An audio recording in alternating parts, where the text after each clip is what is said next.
Welcome to mega 9 TV. ప్రతి ఏడాది August 15 రాగానే మన దేశం మువ్వెన్నెల జెండాలతో రెపరెపలాడుతూ ఉంటుంది. ఎర్రకోట నుంచి గల్లీ దాకా ఎక్కడ చూసినా వందే మాత్రం నినాదాలు మారుమ్రోగుతూ ఉంటాయి. కానీ మీరెప్పుడైనా ఆలోచించారా? బ్రిటిష్ వాళ్ళు మనకు స్వతంత్రం ఇవ్వడానికి ఆగస్టు 15వ తేదీనే ఎందుకు ఎంచుకున్నాం? 14వ తేదీ ఎందుకు కాదు? 16వ తేదీ ఎందుకు కాదు? అసలు ఈ తేదీ ఫిక్స్ చేయడం వెనుక ఎవరికి పెద్దగా తెలియని ఒక అతిపెద్ద జ్యోతిష్య రహస్యం ఉందన్న నిజం మీకు తెలుసా? ఒక ప్రఖ్యాత జ్యోతిష్యుడు చెప్పిన మాట ప్రకారమే మన దేశానికి స్వతంత్ర దినోత్సవ ముహూర్తం ఖరారైందన్నది అక్షర సత్యం. ఈ రోజు ఈ వీడియోలో చరిత్ర పుస్తకాలకు కూడా సరిగ్గా దొరకని ఆ అద్భుతమైన ఘట్టాన్ని తెలుసుకుందాం.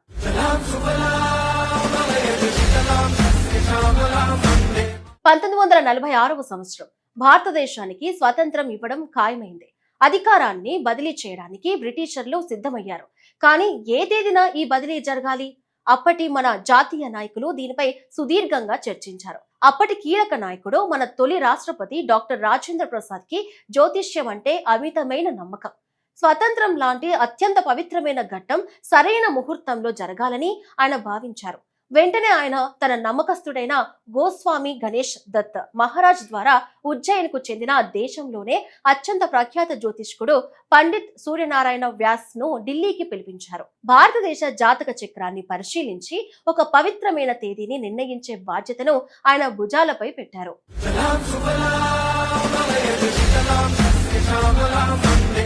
అధికార బదిలీ కోసం అప్పటికి బ్రిటిషర్లు 2 తేదీలను ఆప్షన్ గా ఇచ్చారు. అవే ఆగస్టు 14, ఆగస్టు 15. పండిట్ సూర్యనారాయణ వ్యాస్ ఈ 2 తేదీల జాతక చక్రాలను, గ్రహస్థితులను అత్యంత నిశితంగా పరిశీలించారు. చివరికి ఆయన ఒక సంచలన నిర్ణయం చెప్పారు.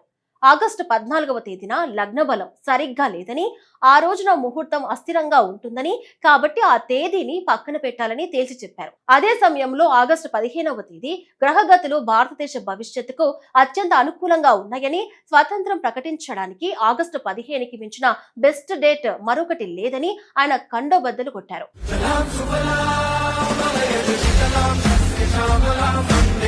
పండిట్ వ్యాస్ గారు కేవలం తేదీనే కాదు, సమయాన్ని కూడా ఖరారు చేశారు.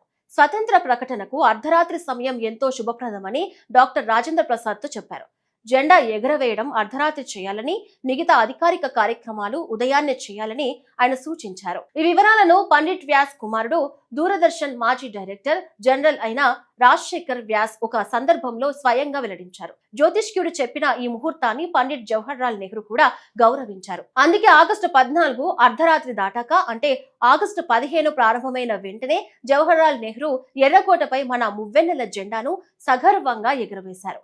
ఆ తరువాత ఉదయం 10:30 లార్డ్ మౌంట్ బాటన్ సమక్షంలో పార్లమెంట్ భవనంపై బ్రిటిష్ జెండా యూనియన్ జాక్ ను కిందకు దించి మన జాతీయ జెండాను అధికారికంగా ఎగురవేశారు.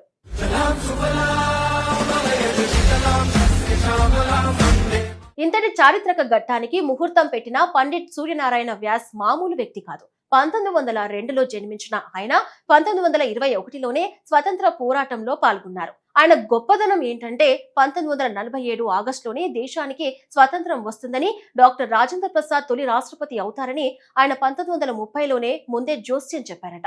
అంతేకాదు 1952లో డాక్టర్ రాజేంద్ర ప్రసాద్ పదవీ కాలం ముగిసిన తర్వాత మళ్ళీ ఆయనే రెండోసారి కూడా రాష్ట్రపతి అవుతారని పండిట్ వ్యాస్ ముందే చెప్పారు. అది అక్షరాల నిజమైంది. దీనికి కృతజ్ఞతగా రాజేంద్ర ప్రసాద్ పండిట్ వ్యాస్ కు స్వయంగా ఒక అభినందన లేఖ కూడా రాశారు.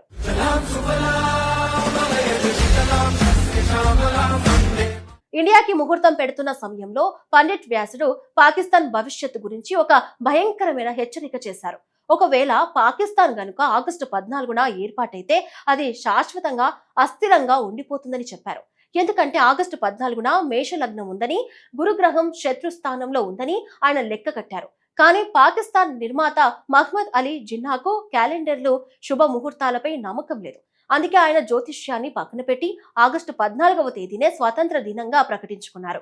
ఫలితం పండిట్ వ్యాస్ చెప్పినట్లే ఈ రోజు పాకిస్తాన్ పరిస్థితి ఆర్థికంగా, రాజకీయంగా ఎంత దారుణంగా, అస్థిరంగా ఉందో మనం కల్లారా చూస్తూనే ఉన్నాం. ఇదండి మన ఆగస్టు 15న స్వాతంత్ర దినోత్సవం జరుపుకోవడానికి గల జ్యోతిష్య రహస్యం. ఇలాంటి మరిన్ని ఇంట్రెస్టింగ్ టాపిక్స్ తో మళ్ళీ కలుద్దాం. Until then, keep watching Mega 9 TV.